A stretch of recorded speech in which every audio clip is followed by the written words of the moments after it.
بسم الله الرحمن الرحيم الحمد لله رب العالمين وصلى الله على محمد وآله الطاهرين المعصومين ولعنة الله على أعدائهم أجمعين. Assalamu alaikum, dear respected viewers, brothers and sisters in Iman. In this video, we are going to delve into a detailed study of the concept of Ulil Amr in the Quran, particularly verse 59 of Surah An-Nisa, known as the verse of Ulil Amr. And inshallah, we're trying to dispel the doubts caused by some so-called Shia reformists.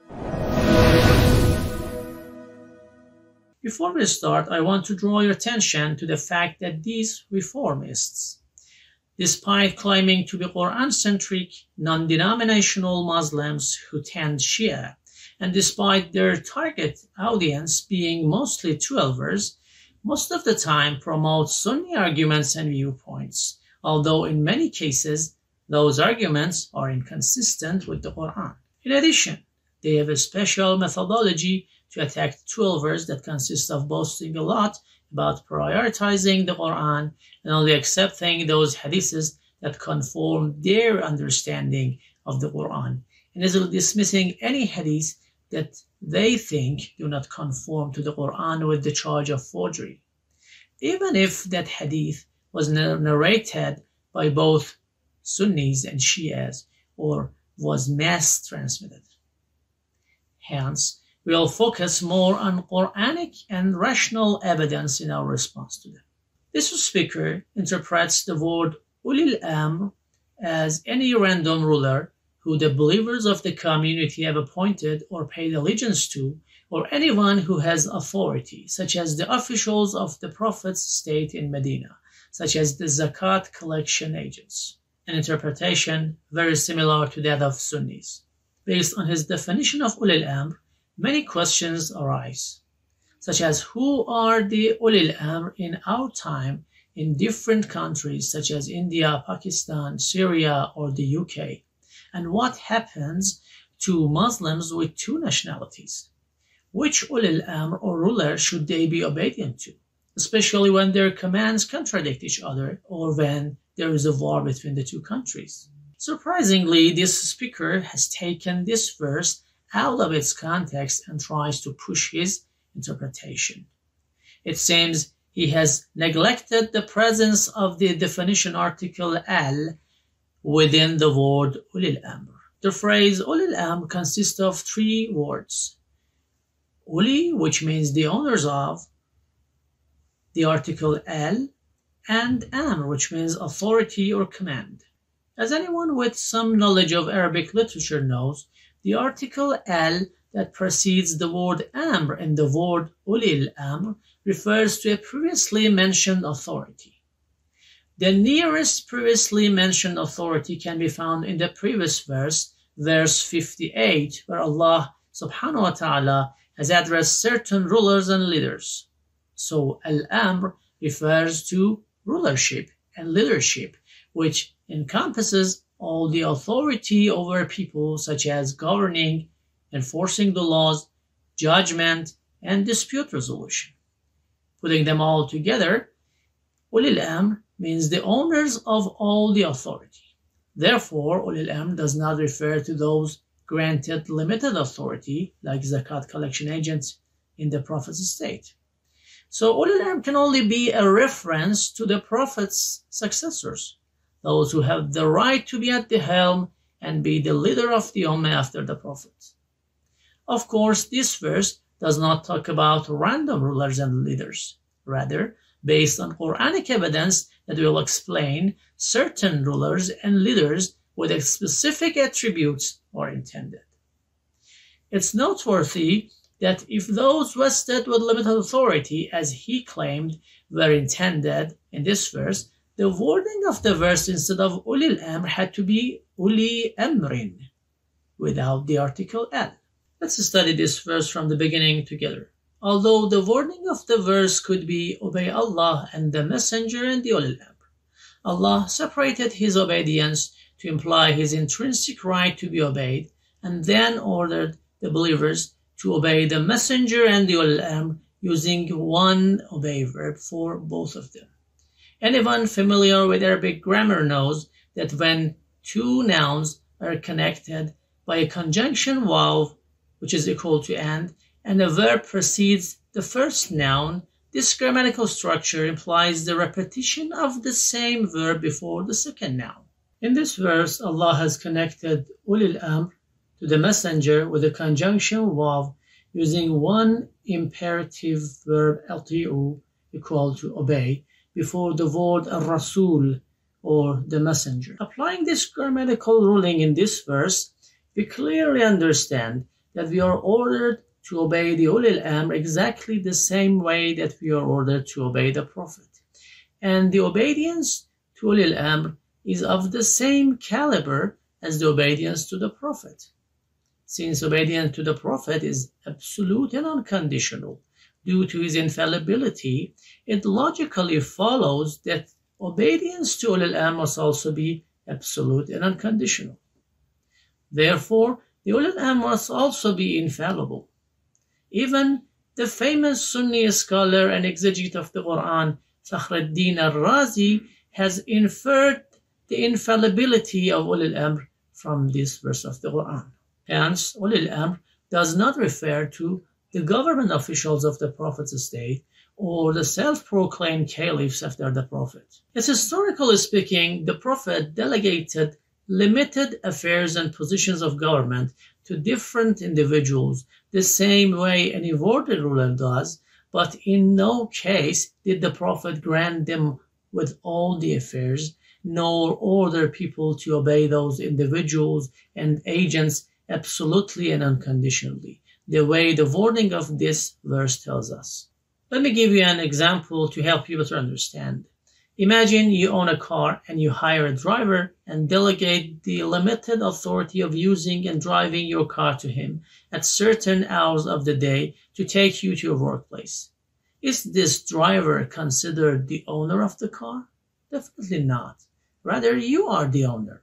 So is about the owner of the authority in comparison to a person who is vested with some authority. Now let's proceed to the next clause in this verse, which talks about the event of dispute among the believers and the reference in the case of dispute resolution.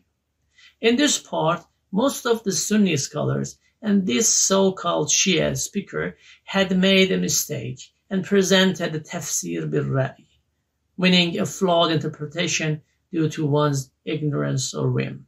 They interpreted the exclusion of ulil amr from the dispute resolution clause as a sign of the ulil amr's fallibility and claimed that the dispute clause includes the occurrence of a dispute between the believers and the ulil amr in the case of their abusing of power. Their argument is based on the phrase ulil amri minkum, stating that since the ulil amr are from the believers, hence they are also included in God's intended addressees in this verse, and specifically the dispute clause. This is their attack to the common interpretation of the 12 verses about this verse that we are going to refute. But what's not clear in their interpretation of this verse is who should believers turn to after the Prophet to resolve their disputes. Should they refer directly to the Quran and Sunnah? If so, it's not possible for the majority of the people. And even if it is possible, it often does not resolve the dispute due to different interpretations of the Quran and Sunnah. And ultimately, this question remains, what is the criterion for identifying the correct interpretation to resolve the dispute? But if believers must refer their disputes to the ruler or judge who are the ulil amr in his view, so that they derive the ruling or judge based on the Quran and Sunnah, then since the ruler or judge is not infallible in his view and may intentionally or unintentionally make an unjust judgment, and as a result, the dispute is not resolved and the right is not vindicated, and in this case, God's prescribed blueprint for dispute resolution is incomplete and defective. So based on his understanding, only when the Prophet was at the helm, the real dispute resolution and the vindication of the right of the oppressed was guaranteed. So his interpretation of the verse contradicts the fact that this verse is al-qadiyya al-haqiqiyya, or a universal truth, which we pointed out in the previous video. I really don't know why these so-called scholars and exegetes of the Quran don't fear Allah. At least for the sake of their own reputation, why don't they pay attention to other related verses of the Quran on the same subject before giving out a tafsir of the Quran or issuing an article about the intended meaning of a verse of the Quran? The verse is clear that the Ulul Amr are not among the intended addressees of this verse, for the simple fact that it is irrational to think that Allah has ordered the Ulul Amr as part of the believers to obey themselves. So although the Ulul Amr are from among the believers, and a non-believer cannot be an instance of Ulul Amr, yet in this verse, Allah is not talking to them, rather He's describing the duty of other believers regarding them. Therefore, the second clause of this verse also doesn't talk about the case of any dispute between the Ulul Amr and the other ordinary believers. By the logic of this pseudo-scholar, the believers must also be allowed to challenge the messenger, because according to verse 164 of chapter 3 of the Quran, the Prophet is also from among the believers. And since verse of Ulul Amr starts with, "O you who believed," and the Prophet is one of them, then the Prophet is ordered by Allah to obey himself as well as the Ulul Amr, which is, as you see, a funny conclusion. Furthermore, based on the previously proven point that people are ordered to obey Ulul Amr unconditionally,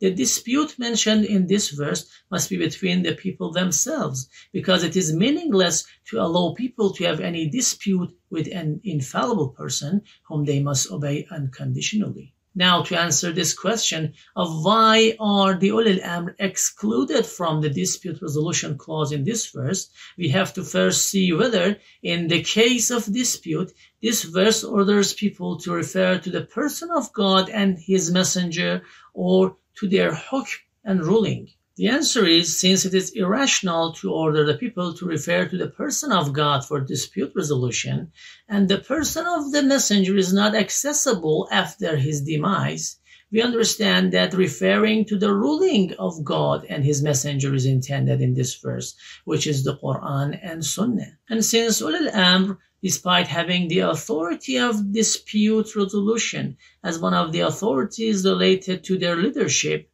have no independent ruling and use the Quran and Sunnah to derive any rulings, there was no need for them to be mentioned in this part of the verse. And this is not inconsistent with the belief of the 12ers, because we don't consider the infallible Imams to have al-wilaya al-tashri'iyya, or divine legislative authority.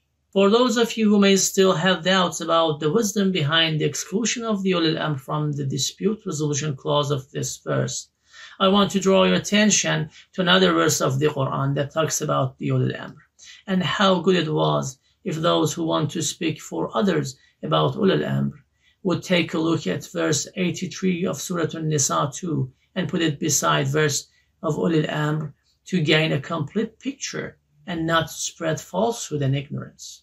In verse 83 of chapter 4 of the Quran, Allah subhanahu wa ta'ala has ordered people in any important event or report that they encounter and have doubts about to refer to the person of the Prophet and the Ulul Amr and seek guidance from them, because the Prophet and Ulul Amr are knowledgeable and capable of deriving rulings and matching them with the issues and events that take place in the outside world. Putting Ulul Amr in the same category as the messenger as a reference for seeking guidance shows the significant scope of Ulul Amr's knowledge. This also reinforces our understanding of the verse 59 of Surah An-Nisa, known as the verse of Ulul Amr, because many of the government officials of the Prophet's estate and many of the self-proclaimed caliphs after the Prophet were neither capable of deriving rulings from the sources nor matching them with real-life issues and events. To summarize, mentioning the Ulul Amr where independent ruling and the sources of legislation are intended is wrong, because the Ulul Amr, unlike the messenger, do not have al-wilaya al-tashri'iyya, or legislative authority. So in verse 59 of Surah An-Nisa, the Ulul Amr were not mentioned in the second clause of the verse, but were referring to the person who is capable of deriving a ruling from the sources of the Sharia is intended. The Ulul Amr are mentioned as a reference, like in verse 83 of Surah An-Nisa. This speaker names Khalid ibn Walid as one of the instances of Ulul Amr. Interestingly, his father Walid ibn Uqba also once was delegated authority by the Prophet as an agent of zakat collection, and hence by the definition of this speaker, he was also one of the instances of the Ulul Amr. Now let's go by this assumption and see what happens. According to verse 83 of chapter 4, in any report that the believers were dubious about, Allah has prescribed for them to refer to the Ulul Amr, one of which was Walid ibn Uqba. But anyone familiar with the Sha'n al-Nuzul, or the story behind the revelation of verse 6 of Surah Al-Hujurat, knows that this verse was revealed when Walid ibn Uqba falsely reported to the Prophet that one of the tribes that he had an enmity with has refrained from paying their zakat. And Allah subhanahu wa ta'ala in this verse said, "O believers, if an evildoer brings you any news, investigate, so you don't harm people unknowingly, becoming regretful for what you have done." So based on this verse, Walid ibn Uqba was an evildoer and not trustworthy for relying on his information. Yet according to verse 83 of Surah An-Nisa, believers can refer to him and trust his knowledge and word in any dubious report. This blatant contradiction between the two verses is a result of tafsir bil-ra'i, which our Prophet ﷺ warned us about and said, "He who interprets the Quran according to his desire should get ready for entering his residence in the hellfire." Let's study another example of a negative outcome of this incorrect interpretation. According to this speaker, and Sunnis as well, Umar was one of the instances of Ulul Amr. So based on verse 83 of Surah An-Nisa, he had to be very knowledgeable and capable of deriving and understanding the duty of the believers who refer to him regarding different issues and reports, and answer them in the framework of the Quran and Sunnah. What we see in Sahih Muslim, that Umar at the time of his caliphate didn't know the simple ruling of tayammum, which is mentioned twice in the Quran, and issued a verdict in response to the questioner ordering him to quit prayer whenever water couldn't be found. Another important point perceived from verse 83 of Surah An-Nisa is that the Ulul Amr must be the reference for clarification and dispute resolution, not the root of the disputes themselves. But when we look at the early history of Islam after the demise of the Prophet ﷺ, we see that Abu Bakr, who is considered to be an instance of Ulul Amr by Sunnis and this scholar, attributed this saying to the Prophet and spread it among the Muslims that he has said, "We prophets have no heirs. What we leave behind is charity," and this fake hadith, which contradicts the Quran, caused the occurrence of disputes among the Muslims, which were never resolved. To summarize, based on the Quranic evidence, Ulul Amr must be infallible and abundantly knowledgeable individuals. These are the ones who Allah subhanahu wa ta'ala has authorized to be at the helm and to be the owners of all the authority and the leaders of the Ummah after the Prophet. These attributes that the Quran teaches us about Ulul Amr are only consistent with the Imams of the Prophet's Ahlul Bayt, whom the Prophet ﷺ commanded the Muslims to follow and seek guidance from in the famous and unanimously accepted Hadith of Thaqalain, in which the Prophet informed the Muslims of his imminent demise and told them that he would leave among them two valuable things by holding on to which the guidance and salvation of the Ummah would be guaranteed.